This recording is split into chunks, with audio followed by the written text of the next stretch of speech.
So hello guys. Okay, ഞാൻ വിചാരിച്ചു എൻ്റെ ഇൻസ്റ്റാഗ്രാം പേജിൽ കുറച്ച് നേരം ഇതിൽ കണ്ടന്റ് ഒക്കെ പോസ്റ്റ് ചെയ്താലോ. അപ്പോൾ ഗൈസ്, ഇന്നത്തെ നമ്മൾ ഇടാൻ പോകുന്ന കണ്ടന്റ് ആണ് ഗൈസ്. കണ്ടന്റ് ഇല്ല. അതെ ഗൈസ്, കണ്ടന്റ് ഇല്ല ഗൈസ്. കണ്ടന്റ് ഇല്ല ഗൈസ്. ഏത് സൈഡ് നോക്കി പറയാലോ, കണ്ടന്റ് ഇല്ല ഗൈസ്. ഞാൻ വിചാരിച്ചു എന്തെങ്കിലും റിയാക്ഷൻ വീഡിയോസ് ഒക്കെ ഇട്ടാലോ എന്ന് ഞാൻ ആലോചിച്ചു. കണ്ടന്റ് ഇല്ല ഗൈസ്. എന്ത് കണ്ടന്റ്? ആരുടെ ഡാൻസ് കളിക്കുന്ന എന്നല്ലേ ഗൈസ് വെക്കാൻ പറ്റൂ? വേറെ എന്തെങ്കിലും ചെയ്യാൻ പറ്റൂ?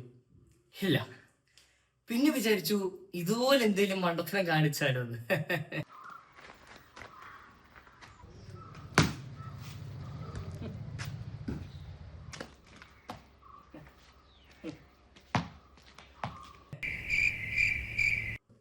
അപ്പൊ ഞാൻ വിചാരിച്ചു എന്തേലും കണ്ടന്റ് ഉണ്ടേ. അപ്പൊ ആദ്യത്തെ കണ്ടന്റ് ഇല്ലായ്മ തന്നെ തുടങ്ങട്ടെ. അപ്പം നിങ്ങൾക്ക് ഈ വീഡിയോ ഇഷ്ടപ്പെട്ട ഇത് ഇൻസ്റ്റാഗ്രാം ഇല്ലേ, നിങ്ങൾക്ക് ഇഷ്ടമുള്ള ചെയ്ത ലൈക്കോ കമന്റോ ഷെയറോ ഫോളോ റീപോസ്റ്റ് എവിടെയും അടിക്കുന്നേ.